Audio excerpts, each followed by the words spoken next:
ನಡೆಯುತ್ತೋ ಅಷ್ಟೊತ್ತು ಅಲ್ಲಿ ಆ ವಿಗ್ರಹದ ಕೆಲಸ. ವೇಳಪಾರಾಯಣ ನಿಂತ್ಕೊಳ್ತು ಅಂತಂದರೆ ಅಲ್ಲಿ ಕೆಲಸ ನಿಲ್ತು ಅಂತ.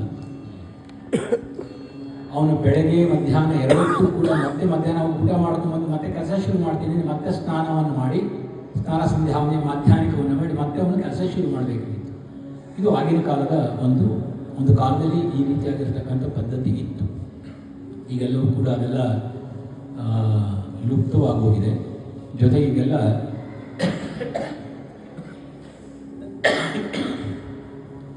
ಮಿಷನರೀಸ್ ಬಂದಿರೋದ್ರಿಂದ ಅಂತ ಮಿಷನಲ್ಲಿ ಹಾಕಿ ಮಾಡಿ ಬಿಟ್ಬಿಡ್ತಾರೆ. ಈ ಜಲವಾಸಾದಿಯನ್ನು ಮಾಡೋದಕ್ಕೆ ಏನಕ್ಕೆ ಅಂತಂದರೆ ಇದಕ್ಕೆ ಏನು ಕಲ್ಲಿಗೆ ಪೆಟ್ಟು ಬಿದ್ದಿರುತ್ತೋ ಅದಕ್ಕೆ ಇದೊಂದು ಔಷಧಿ ಅಂತ ಜಲವಾಸ. ನೀರೊಳಗೆ ಇಟ್ಟ ನಂತರ ಆ 48 ದಿನದೊಳಗೆ ಅದಕ್ಕೊಂಥರ ಒಂಥರ ಪಾಚಿ ಥರ ಕಟ್ಟಿದೆ, ಜಾರ್ಕೆ ಬರುತ್ತೆ. ನೀವು ಒಂದು ಪಾತ್ರೆಯಲ್ಲಿ ಒಂದು 4 ದಿನ ನೀರು ಎಲ್ಲ ಆಡಿಸ್ತಾರೆ, ಪಾತ್ರೆ ಮುಟ್ಟಿ ಜಾರ್ಕೆ ಅದು it's a medicine to that. ಜೊತೆಗೆ ಆ ವಿಗ್ರಹದಲ್ಲಿ ಏನಾದರೂ ಲೋಪ ಇದ್ದರೆ, ಅದರಲ್ಲೇನಾದರೂ ಸ್ವಲ್ಪ ಕ್ರ್ಯಾಕ್ ಸೀಲ್ ಬಿಟ್ಟಿದ್ರೆ, ಏನಾದರೂ ಲೋಪದೋಷ ಇದ್ದರೆ ಏನಾಗುತ್ತೆ, ಆ ಜಾಗದಲ್ಲೆಲ್ಲ ಹೋಗಿ ನೀರು ಸೇರಿಕೊಳ್ಳುತ್ತೆ. ಜಲವಾಸದಿಂದ ಎತ್ತಬೇಕಾದ್ರೆ ಅದು 2 ಭಾಗವಾಗಿ ಈಚೆ ಬರುತ್ತೆ. ಆವಾಗ ನಮಗೆ ಗೊತ್ತಾಗುತ್ತೆ ಇದರಲ್ಲಿ ಲೋಪ ಇದೆ, ವಿಗ್ರಹಕ್ಕೆ ಸ್ಥಾಪನೆಗೆ ಅರ್ಹತೆ ಇಲ್ಲ ಅದಕ್ಕೆ ಅಂತ. ಇಲ್ಲ ಕೆಲವು ಕಡೆ ಕ್ರ್ಯಾಕ್ ಬಿಟ್ಟಾಗ ಏನಾಗುತ್ತೆ, ಎಲ್ಲ ಒಣಗಿದ್ರು ಕೂಡ ಆ ಕ್ರ್ಯಾಕಲ್ಲಿ ಒದ್ದೆ ಮಾರ್ಕ್ ಕಂಡೇ ಕಾಣುತ್ತೆ. ನಿಮಗೆ ಹೊರಗಡೆ ಒಣಗಿರುತ್ತೆ, ಅದು ಆ ಒಂದು ಲೈನು ನಿಮಗೆ ನೀಟಾಗಿ ಕಾಣುತ್ತೆ. ಧಾನ್ಯವಾಸ ಇಟ್ಟಾಗ ಆ ಜಾಗದಲ್ಲಿ ಆ ಧಾನ್ಯಗಳು ಹೋಗಿ ಅಂಕುರವಾಗುತ್ತೆ. ನೀರಿನ ಅಂಶ ಇರೋದ್ರೆ ಅಂಕುರವಾಗುತ್ತೆ. ಆವಾಗಲೂ ಕೂಡ ಇದೆಲ್ಲವೂ ಕೂಡ ಒಂದು ರೀತಿ ಆ ಒಂದು ವಿಗ್ರಹವನ್ನು, ಆ ಕಲ್ಲನ್ನು ಪರೀಕ್ಷೆ ಮಾಡೋದಕ್ಕೋಸ್ಕರ ಈ ರೀತಿಯಾಗಿರ್ತಕ್ಕಂಥ ಅಧಿವಾಸಗಳನ್ನು ನಾವು ಇಡ್ತಾ ಇದ್ದೀವಿ. ಆವಾಗ ಅದಕ್ಕೆ ಅರ್ಹತೆ ಇದೆಯಾ ಆ ಒಂದು ವಿಗ್ರಹಕ್ಕೆ ಪ್ರತಿಷ್ಠಾಪನೆ ಮಾಡಲಿಕ್ಕೆ ಇಲ್ಲ ಅಂತಕ್ಕಂಥದ್ದು ಆಧಾರದ ಮೇಲೆ ಈ ಅಧಿವಾಸಗಳಲ್ಲೂ ಕೂಡ ಅನಾದಿಯಿಂದ ಬಂದಂಥ ಒಂದು ಪದ್ಧತಿ. ಕೊನೆಯಲ್ಲಿ ಪುಷ್ಪಾದಿವಾಸವನ್ನು ಇಡ್ತೀವಿ. ಪುಷ್ಪಾದಿವಾಸ ಏನಕ್ಕೆ ಅಂತ ಅದು ಕೂಡ ಸ್ವಲ್ಪ ಕೊಳೆಯುತ್ತೆ. ಹೂ ಪ್ರತಿನಿತ್ಯ ಚೇಂಜ್ ಮಾಡೋದಿಲ್ಲ. ಭಕ್ತಿ ಹೂವನ್ನು ತುಂಬಿಟ್ಟು ಇಟ್ಟ ಮೇಲೆ ಅದು ಸ್ವಲ್ಪ ಕೊಳೆಯುತ್ತೆ, ಅದರ ರಸ ಬಿಡುತ್ತೆ. ಅದರ ಫ್ರಾಗ್ರೆನ್ಸ್ ಏನಿದೆ ಅದು ಇದು ಏನಪ್ಪ ವಿಗ್ರಹದ ಕಲ್ಲಿನ ಒಳಭಾಗಕ್ಕೆ ಪ್ರವೇಶವಾಗುತ್ತೆ. ಅದರಿಂದ ಇದೆಲ್ಲವೂ ಕೂಡ ಒಂದೊಂದು it's a treatment to that particular stone. ಅದಕ್ಕೆ ಅರ್ಹತೆಯನ್ನು ಕೊಡಲಿಕ್ಕೆ ಇಲ್ಲ ಅರ್ಹತೆ ಇದೆ ಅಂತ ಪರೀಕ್ಷೆ ಮಾಡಲಿಕ್ಕೆ ಇದೆಲ್ಲೂ ಕೂಡ ಅಧಿವಾಸಗಳು ಅನಾದಿಯಿಂದ ಇದ್ದದ್ದು. ಉತ್ತರ ಭಾರತದಲ್ಲಿ ಒಂದು ಪರಂಪರೆ ಇಲ್ಲ. ಉತ್ತರ ಭಾರತದಲ್ಲಿ ಆ ಒಂದು ಮಾರ್ಬಲಿಂದ ಮಾಡ್ತಕ್ಕಂಥ ವಿಗ್ರಹ ಜೊತೆಗೆ ಪೇಂಟ್ ಬೇರೆ ಹೊಡೆದಿರ್ತಾರೆ. ಸೊ ಅದಕ್ಕೆ ಅವರಲ್ಲಿ ಈ ಪದ್ಧತಿ ಇಲ್ಲ. ನಮ್ಮಲ್ಲಿ ಕೂಡ ಈ ನಡುವೆ ಈ ಪದ್ಧತಿಗಳು ಕೂಡ ಬಹಳಷ್ಟು ಕ್ಷೀಣವಾಗ್ತಾ ಇದೆ. ಅಧಿವಾಸಗಳು ಕ್ಷೀಣವಾಗ್ತಾ ಇದೆ. ಏನಕ್ಕೆ ಅಂದರೆ ಅರ್ಜೆಂಟಲ್ಲಿ ಮಾಡುವಂಥ ಸಮಯದಲ್ಲಿ ಏನು ಮಾಡ್ತಾರೆ, ವಿಗ್ರಹವನ್ನು ಎತ್ಕೊಂಡ್ಬರ್ತಾರೆ. ಪ್ರೋಕ್ಷಣೆಯಿಂದ ಜಲಾದಿವಾಸ, ಪ್ರೋಕ್ಷಣೆಯಿಂದ ಧಾನ್ಯಾದಿವಾಸ, ಪ್ರೋಕ್ಷಣೆಯಿಂದ ಪುಷ್ಪಾದಿವಾಸಗಳನ್ನು ಮಾಡಿಬಿಟ್ಟು ಆಮೇಲೆ ಶಯ್ಯಾದಿವಾಸವನ್ನು ಮಾಡಿಸ್ತೀವಿ. ಹತ್ತಿನಲ್ಲಿ ತುಂಬಿಟ್ಟು ಅದನ್ನು ಇಡ್ತೀವಿ. ಏನು ಶಯ್ಯಾದಿವಾಸ. ಈ 4 ಅಧಿವಾಸಗಳೆಲ್ಲವೂ ಕೂಡ ಒಂದೊಂದು ಮಂಡಲ ಮಾಡಬೇಕು. ಅವರೆಲ್ಲ ಏನು ಮಾಡ್ತಾರೆ, 4 ನಿಮಿಷಗಳಲ್ಲಿ ಅದನ್ನೆಲ್ಲ ತೆಗೆದು 5 ನಿಮಿಷ ಅಂತ ಹೇಳಿದ್ರೆ 20 ನಿಮಿಷದಲ್ಲಿ ಎಲ್ಲ ಅಧಿವಾಸಗಳೆಲ್ಲ ಮುಗಿದು ಹೋಗುತ್ತೆ. ನಂತರ ನೇರವಾಗಿ ಪ್ರತಿಷ್ಠಾಪನೆಯನ್ನು ಮಾಡಬೇಕು. ಇದು ಇವತ್ತಿನ ದಿನ ಯಾಕೆಂದರೆ ಎಲ್ಲರೂ ಕೂಡ ಅಷ್ಟೊಂದು ತಾಳ್ಮೆ ಇಲ್ಲ, ಸಮಯ ಇಲ್ಲ, ದಿಢೀರಂತ ಆಗಬೇಕು ಅನ್ನೋ ಇದರಿಂದ ಅದು ಮಾಡ್ಕೊಂಡು ಬರ್ತಕ್ಕಂಥ ಈಗಿನ ಕಾಲದ ಕೆಲವು ವೈದಿಕರಲ್ಲಿ ಪದ್ಧತಿ ಇದು ಉಂಟಾಗಿದೆ. ನೀವು ಆ ಭಗವಂತನ ಒಂದು ಇಚ್ಛೆಯಿಂದ ಇವತ್ತಿನ ದಿನ ಆ ಅಧಿವಾಸಗಳಲ್ಲೂ ಕೂಡ ಶುರುವಾಗಿದೆ. ಮೊದಲನೇ ಅಧಿವಾಸ ಶುರುವಾಗಿದೆ. ನಮಗೆ ಬಹಳ ಇಚ್ಛೆ ಇದೆ, ಯಾಕೆಂದರೆ ಶ್ರಾವಣ ಮಾಸ ಇವತ್ತು ನವಮಿ ಮೇಲೆ ದಶಮಿ. 9 ಬೆಳಗ್ಗೆ 9 ಕಾಲಕ್ಕೆ ದಶಮಿ ಶುರು. ನೀವು ಮಹಾನಕ್ಷತ್ರದಲ್ಲಿ ನೋಡೇ ಇಡಬೇಕು ಅಂತ. ಮಹಾನಕ್ಷತ್ರಗಳು ಅಂದರೆ 4 ಅಂತ. ಒಂದು ಅನುರಾಧ ನಕ್ಷತ್ರ, ಸ್ವಾತಿ, ಮೃಗಶಿರ, ಮಖಾ ನಕ್ಷತ್ರ. ಈ 4 ನಕ್ಷತ್ರ ಇದ್ದರೆ ಬೇರೇನು ನೋಡಬೇಕಾಗಿಲ್ಲ ಅಂತ. ಈ 4 ನಕ್ಷತ್ರಗಳು ಯಾರೇ ಇರುವುದು ಅವ್ರೇನಾರು ಅವ್ರ ಕೈ ಹಾಕಿದ ಕೆಲಸ ಯಾವುದು ಫೇಲ್ಯೂರ್ ಆಗಲ್ಲ. ಚೆನ್ನಾಗಿ ನಮಗೆ ಆ ನಕ್ಷತ್ರಕ್ಕೆ ಆ ಒಂದು ಸಾಮರ್ಥ್ಯ ಮಹಾನಕ್ಷತ್ರ ಅಂತ ಅದಕ್ಕೋಸ್ಕರ ಹೇಳೋದು. ಯಾವುದಕ್ಕೂ ಮಹಾನಕ್ಷತ್ರ ಅನುರಾಧ ಸಂಕಲ್ಪ ಮಾಡಿದ ಅನುರಾಧ ನಕ್ಷತ್ರದವರು. ಅಲ್ಲ, ಹೆಸರಿನವರಲ್ಲ ಅಂತ, ಹೆಸರಿನವರಲ್ಲ ಅಂತ. ರಾಮಚಂದ್ರನಿಗೆ ಮುಂಚೆ ಸಮಾಧಾನ.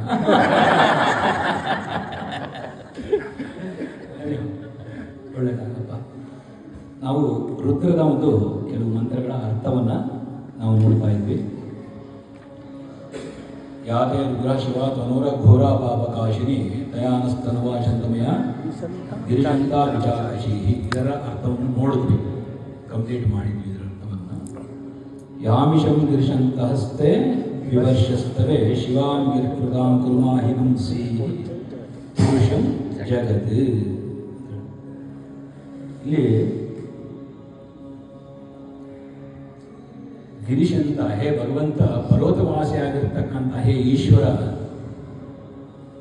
ನಿನ್ನ ಬಾಣಗಳೆಲ್ಲವೂ ಕೂಡ ನಿಷ್ಕ್ರಿಯಗೊಳ್ಳಿ ಅಂತ ಕೇಳ್ತೀವಿ. ಏನಯ್ಯ ನಿಷ್ಕ್ರಿಯಗೊಳ್ಳಿ ಅಂತಂದ್ರೆ, ನಿನ್ನ ಬಾಣಗಳು ನಮ್ಮ ಕಡೆಗೆ ನಿಷ್ಕ್ರಿಯ ಆಗಿ ನಮ್ಮ ವಿರೋಧ ಪಕ್ಷದವರಿಗೆ ಕೂಡ ಬಹಳಷ್ಟು ಕ್ರಿಯಾ ಸ್ಥಿತಿಯಲ್ಲಿರಲಿ ಅಂತಕ್ಕಂಥ ಒಂದು ಗುಣಗಾನವನ್ನು ಮಾಡ್ತಕ್ಕಂಥ ಒಂದು ಸ್ತೋತ್ರ. ಇಲ್ಲಿ ನಿನ್ನ ಬಾಣ ನಮ್ಮ ವೀರ ಯೋಧರನ್ನು, ಅಂದರೆ ನಮ್ಮೆಲ್ಲರನ್ನು ಕೂಡ ಸಂರಕ್ಷಿಸಿ ನಮ್ಮ ಕಡೆ ನಿನ್ನ ಬಾಣ ತಿರುಗದೇ ಇರಲಿ, ನಮ್ಮನ್ನು ಸಂಹರಿಸದೇ ಇರಲಿ. ಆದರೆ ನಿನ್ನ ಬಾಣ ವಿರೋಧದಲ್ಲಿರ್ತಕ್ಕಂಥ ಪ್ರತಿಯೊಬ್ಬನ್ನು ಕೂಡ ಯಾರನ್ನು ಕೂಡ ಬಿಡದೇ ಇರಲಿ ಅಂತ ಅರ್ಥ. 2 ಕಿಟಕಿ ಇದೆ, ಒಂದು ಕಿಟಕಿ ಮುಚ್ಚಿದೆ, ಗುಂಡ ಕಿಟಕಿ ತೆಗೆದಿದೆ ಅನ್ನೋದು ಒಂದು ಕಿಟಕಿ ಮುಚ್ಚಿದೆ ಅಂದರೆ ಏನರ್ಥ? ಇನ್ನೊಂದು ಕಿಟಕಿ ತೆಗೆದಿದೆ ಅಂತ ಅರ್ಥ. ಇನ್ನೊಂದು ಕಿಟಕಿ ತೆಗೆದಿದೆಯಾ ಅಂತ ಯಾರು ಕೇಳಲ್ಲ. Is understood. ಇವತ್ತಿನ ಕಾಲ ಚೆನ್ನಾಗಿ ಅರ್ಥ ಮಾಡ್ಕೊಂಡು, ಒಂದು ಕಿಟಕಿ ಮುಚ್ಚಿದೆ ಅಂದರೆ ಮುಚ್ಚಿದೆಯಲ್ಲ ಒಂದು ಕಿಟಕಿ ಅಂತ ಯಾರು ಅರ್ಥ ಮಾಡ್ಕೋಬೇಡಿ. ಒಂದು ಕಿಟಕಿ ತೆಗೆದಿದೆ ಅನ್ನೋದನ್ನೇ ಅರ್ಥ ಮಾಡ್ಕೊಳ್ಳಿ, ಅವಾಗಲೇ ಜೀವನ ನಡೆಸಕ್ಕೆ ಸಾಧ್ಯ. ಇಲ್ಲಿ ಭಗವಂತ ಈ ಒಂದು ಶ್ಲೋಕದಲ್ಲಿ ನಮ್ಮನ್ನ ನಿನ್ನ ಬಾಣಗಳು ಸಂಹರಿಸದೇ ಇರಲಿ ಅಂತಕ್ಕಂಥ ಕೇಳಿದ ಅರ್ಥ ಏನಪ್ಪ ಅಂದರೆ, ನನ್ನ ವಿರೋಧಿಗಳನ್ನ ಅವ್ರನ್ನ ಸಂಹರಿಸಲಿ ಅಂತಕ್ಕಂಥ ಅರ್ಥ. ಜೊತೆಗೆ ಈ ಬಾಣಗಳು ನಮಗೆ ಮಂಗಳವನ್ನು ಉಂಟು ಮಾಡಲಿ, ಶುಭವನ್ನು ಉಂಟು ಮಾಡಲಿ. ಈ ಬಾಣಗಳು ನೋಡಿದಾಗ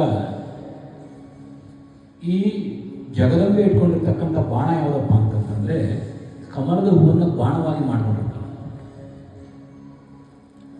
ಆ ತ್ರಿಪುರ ಸುಂದರಿಯ ಒಂದು ಕೈಯಲ್ಲಿ ಕಮಲದ ಹೂವು, ಇನ್ನೊಂದು ಕೈಯಲ್ಲಿ ಕಪ್ಪು, ಪಾಶ ಅಂಕುಶ.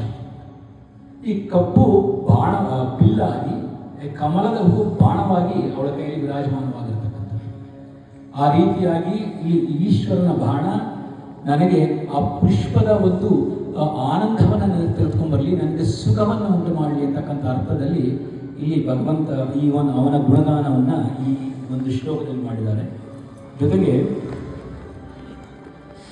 ಯಾವ ರೀತಿ ಸುಖ ಅಂತಂತಂದರೆ, ಮೇಘದ ಮೂಲಕ ಸುಖವನ್ನು ಉಂಟು ಮಾಡುವಂಥ.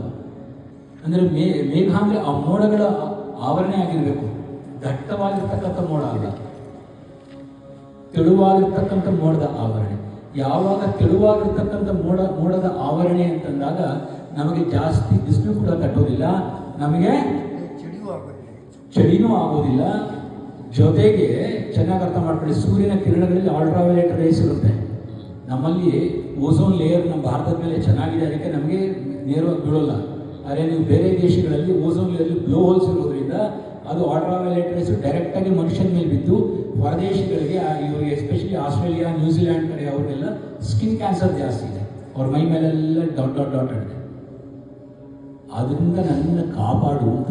ಅಂದರೆ ನೀನು ಆ ಒಂದು ಸುಖವನ್ನು, ಆ ಮೋಡದ ಒಂದು ಲೇಯರ್ ಬಂದರೆ ನನಗೆ ಯಾವುದೇ ರೀತಿಯಾಗಿರ್ತಕ್ಕಂಥ ದುಃಖ ನನ್ನ ಮೇಲೆ ಉಂಟಾಗಬಾರದು, ನನ್ನ ಶರೀರಕ್ಕೂ ಬಾಧೆಯನ್ನು ಕೊಡಬಾರದು, ಶರೀರಕ್ಕೆ ಹಾಗೂ ಮನಸ್ಸಿಗೆ ನನಗೆ ಮುದವನ್ನು ಕೊಡಬೇಕು.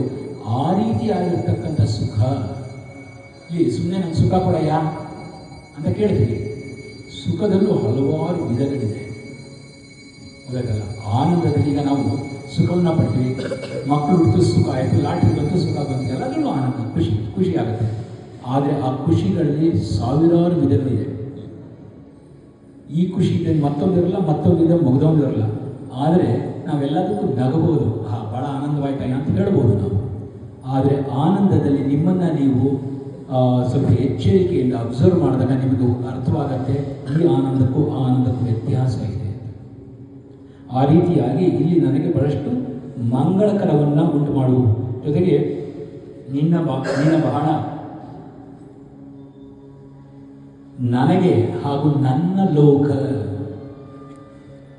ಲೋಕವನ್ನು ನಿನ್ನ ಬಾಣಗಳು ಯಾವುದೇ ರೀತಿಯಾಗಿ ಹಿಂಸಿಸ್ಬೋದು, ನಿನ್ನ ಬಾಣಗಳಿಂದ ಯಾವುದೇ ರೀತಿಯಾಗಿ ನನ್ನ ಲೋಕಕ್ಕೆ ತೊಂದರೆ ಆಗಬಾರದು ಅಂತ. ನನ್ನ ಲೋಕ ಅಂದರೆ ನಾನು, ನನ್ನ ಹೆಂಡತಿ, ನನ್ನ ಮಕ್ಕಳು, ನನ್ನ ಅಣ್ಣ ತಮ್ಮ, ಬಂಧು ಬಾಂಧವ, ನನ್ನ ವರ್ಕ್ಮೇಟ್ಸ್, ಅದೇ ನನ್ನ ಲೋಕ. ನನ್ನ ಲೋಕದಲ್ಲಿರ್ತಕ್ಕಂಥ ನನ್ನ ಜನಗಳನ್ನು, ನನ್ನ ಪ್ರಪಂಚದಲ್ಲಿದ್ದವ್ರಿಗೆ ಯಾವ್ದಾದ್ರು ಹೆಚ್ಚು ಕಮ್ಮಿ ಆದರೆ ನನಗೆ ದುಃಖ ಆಗುತ್ತೆ. ಅಲ್ಲೆಲ್ಲೋ ಗಲಾಟೆ ಆಯಿತು, ಸಾವಿರಾರು ಜನ ಸುತ್ತೋದು, ಪಾಪ ಹಾಗಾಗಬಾರ್ದು ಕಣೆ ಅಂತೀವಿ, ಬೇಜಾರು ಮಾಡ್ಕೋತೀವಿ. ಆದರೆ ಹೋಟೆಲ್ ಕೂತ್ಕೊಂಡು ಆರಾಮಾಗಿ ರಸಗುಲ್ಲ, ಬಜ್ಜಿ, ಗೋಬಿ ಮಂಚೂರಿ ಎಲ್ಲ ತಿಂತಾ ಇರ್ತೀವಿ. ನನ್ನ ಲೋಕದಲ್ಲಿರ್ತಕ್ಕಂಥ, ನನ್ನ ಪ್ರಪಂಚದಲ್ಲಿರ್ತಕ್ಕಂಥ ನನ್ನ ಬಂಧು ಬಾಂಧವ ಏನಾದ್ರು ಹೋದರೆ ನಾನು ಅಳ್ತೀನೋ ಬಿಡ್ತೀನೋ? ಅವಾಗ ಕೊಂಡಾಗ ಬಜ್ಜಿ ತಿಂತೀನಿ, ರಸಗುಲ್ಲ ತಿಂತೀನಿ, ಖಂಡಿತ ತಿನ್ನಲ್ಲ, ಪಕ್ಕ ಇಡ್ತೀನಿ. ಯಾರು ಕೊಡಕ್ಕೆ ಬಂದರೆ ಅವನಿಗೂ ಬೈತೀನಿ. ಆದ್ದರಿಂದ ನನ್ನ ಲೋಕವನ್ನು ಎಲ್ಲಿ ಹಿಂಸಿಸ್ಬೇಡ. ನನ್ನ ಲೋಕ ಅಂದರೆ ನನ್ನ ಪ್ರಪಂಚ. ಪ್ರತಿಯೊಬ್ಬ ವ್ಯಕ್ತಿಗೂ ಅವನದೇ ಆಗಿರ್ತಕ್ಕಂಥ ಪ್ರಪಂಚ. ಗಂಡನಿಗಿರ್ತಕ್ಕಂಥ ಪ್ರಪಂಚನೇ ಬೇರೆ, ಹೆಂಡತಿ ನೋಡ್ತಕ್ಕಂಥ ಪ್ರಪಂಚನೇ ಬೇರೆ.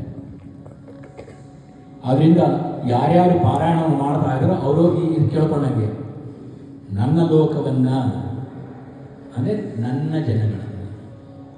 ನನ್ನ ಗಂಡನಿಗೆ ಒಬ್ಬನ ಕಂಡ್ರೆ ಭಾಳ ಇಷ್ಟ ಆಗ್ತದೆ. ಅದೇ ಹೆಂಡತಿಗೆ ಇವನ ಆಕಾರ ಬಂದು ಅಂತ ಅನ್ಕೋತಾಳೆ. ನಿಜ ತಾನೆ?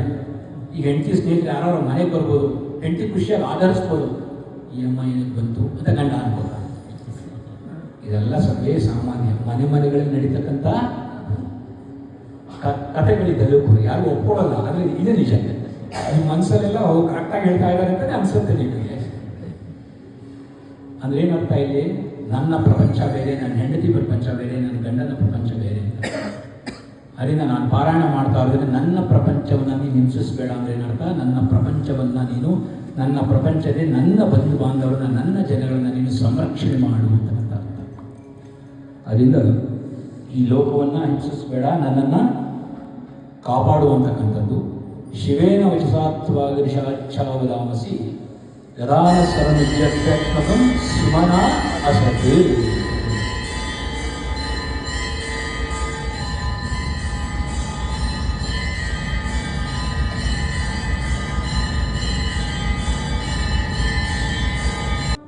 ಇಲ್ಲಿ ಎಷ್ಟು ಚೆನ್ನಾಗಿ ಈ ಮಂತ್ರ ಹೇಳುತ್ತೆ ಅಂದರೆ, ಹೇ ಈಶ್ವರ, ನಾನು ತೆರೆದ ಹೃದಯದಿಂದ ನಾನು ನಿನ್ನಲ್ಲಿ ಶರಣಾಗತನಾಗ್ತಾ ಇದ್ದೀನಿ. ಅವಾಗ ಇಡೀ ಏನಕ್ಕೆ ನಾನು ನಿನಗೆ ಶರಣಾಗತನಾಗ್ತಾ ಇದ್ದೀನಿ? ಇಡೀ ಜಗತ್ತು ನನಗೆ ಸ್ನೇಹಮಯವಾಗಿರಬೇಕು. ಅಂದರೆ ಮನೆಯಲ್ಲೇ ಇರ್ಬೋದು, ಹೊರಗಡೆ ಪ್ರಪಂಚದಲ್ಲಿ ಇರ್ಬೋದು. ಮನೆಯಲ್ಲೇ ಈಗ ತಾನೇ ಹೇಳಿದೆ, ಹೆಂಡತಿಗೆ ಇಷ್ಟ ಇರಬಾರ್ದು, ಗಂಡನಿಗೆ ಇಷ್ಟ ಇರಬೇಕು ಅಂತ ಏನು ರೂಲ್ಸ್ ಇಲ್ಲ. ನನ್ನಲ್ಲಿ ಏನಾರು ಭಾವನೆ ಇರಲಿ, ಆದರೆ ಆ ವ್ಯಕ್ತಿಗಳಲ್ಲಿ ನನ್ನ ಮೇಲೆ ಸ್ನೇಹ ಭಾವನೆ ಇರಲಿಕ್ಕಂಥದ್ದು ಮಂತ್ರ. ಅವಾಗೇನಾಗುತ್ತೆ? ಆ ಮನೆಯ ವಾತಾವರಣ ಬಹಳಷ್ಟು ಸುಗಮವಾಗಿರುತ್ತೆ. ಯಾವುದೇ ರೀತಿಯಾಗಿರ್ತಕ್ಕಂಥ ಮನೆಯಲ್ಲಿ ಗೊಂದಲಗಳು ಬರಲಿಕ್ಕೆ ಸಾಧ್ಯನೇ ಇಲ್ಲ. ಅದರಿಂದ ಸ್ನೇಹಮಯ ಹಾಗೂ ಮಂಗಳಕರವನ್ನು ನನಗುಂಟು ಮಾಡು. ನಾನು ಪರಿಪೂರ್ಣವಾಗಿ ತೆರೆದ ಹೃದಯದಿಂದ ನಾನು ನಿನಗೆ ಶರಣಾಗಿತನಾಗಿದ್ದೀನಿ ಅಂತಂದ್ರೆ ಏನರ್ಥ? ಕಾಯ ವಾಚ ಮನಸ್ಸ ಅಂತ. ಯಾವುದೇ ಕಾರಣಕ್ಕೂ ನನ್ನಲ್ಲಿ ಸುಮ್ಮನೆ ಏನೋ ಈಗ ಒಂಚೂರು ನಮಸ್ಕಾರ, ನೀನು ಶರಣಾಗಿದ್ದೀನಿ ಕಣೆಯ ಅಂತ ಹೇಳ್ಬಿಟ್ಟು ಆ ಕಡೆ ಹೋಗ್ತಿದ್ದೀನಿ, ಇನ್ನೇನೋ ಇನ್ಯಾರ ಮಾತಾಡ್ಕೊಂಡು ಇನ್ನೇನೋ ಹೋಗೋದು, ಅದಲ್ಲ. ಒಂದು ಸತಿ ಶರಣಾಗತಿ ಭಾವ ಬಂತು ಅಂತಂದರೆ ಅವನ ಜೀವನದಲ್ಲಿ ಮತ್ತೊಂದು ಸತಿ ಇನ್ನೊಂದು ಕಡೆಗೆ ಅವನು ಹೋಗೋಕ್ಕೆ ಸಾಧ್ಯ ಇಲ್ಲ. ಆ ಭಗವಂತನಿಗೆ ಶರಣಾದರೆ ಎಲ್ಲ ಕಡೆ ಕೂಡ ಅವನು ಏನೇ ಮಾಡಬೇಕಾದ್ರೂ ಆ ಭಗವಂತನ ಇಚ್ಛೆ ಇದ್ದರೆ ಮಾಡ್ತೀನಿ ಕಣೆ ಅಂತ ಅನುಮತಿ ತೊಗೊಂಡೆ ಅವನು ಮಾಡ್ತಾನೆ. ಶರಣಾಗತಿಗಿನ್ನ ಉತ್ಕೃಷ್ಟವಾಗಿರ್ತಕ್ಕಂಥದ್ದು ಮತ್ತೊಂದಿಲ್ಲ. ನಾವು ಶರಣಾಗತಿ ಆಗಿಬಿಟ್ಟಾಗ ನಮಗೆ ಸ್ಟ್ರೆಸ್ ಉಂಟಾಗಲ್ಲ, ಒತ್ತಡ ನಮ್ಮ ಜೀವನದಲ್ಲಿ ಬರೋದಿಲ್ಲ. ನಾವು ಆನಂದವಾಗಿ ಜೀವನ ನಡೆಸ್ತೀವಿ. ಶರಣಾಗತಿ ಅಂದರೆ ಏನಪ್ಪ ಅಂದರೆ ಪರಿಪೂರ್ಣವಾಗಿ ನಾನು ಒಪ್ಕೊಂಬಿಟ್ಟು ನನ್ನನ್ನು ನಾನು ಅವನಿಗೆ ಬಿಟ್ಕೊಟ್ಬಿಟ್ಟೆ, ಕಾಯ ವಾಚ ಮನಸ್ಸ ನಾನು ಅವನಿಗೆ ಬಿಟ್ಟುಬಿಟ್ಟೆ. ಅವಾಗ ನಾನು ಅಂತಕ್ಕಂಥದ್ದು ಇರೋದಿಲ್ಲ, ನಾನು ಅನ್ನೋದೇನಾಯಿತು ಅವನಿಚ್ಛೆ ಆಯಿತು. ಅವಾಗ ಇಲ್ಲಿ ನನ್ನಿಚ್ಛೆ ಅನ್ನೋದು ಏನೂ ಇರೋದಿಲ್ಲ. ನನ್ನಿಚ್ಛೆ ಏನಾರೋ ಇದೆ ಅಂತ ಬಂದಾಗ ನಾನು ಶರಣಾಗತಿ ಭಾವದಲ್ಲಿ ನಾನು ಇರೋದಿಲ್ಲ.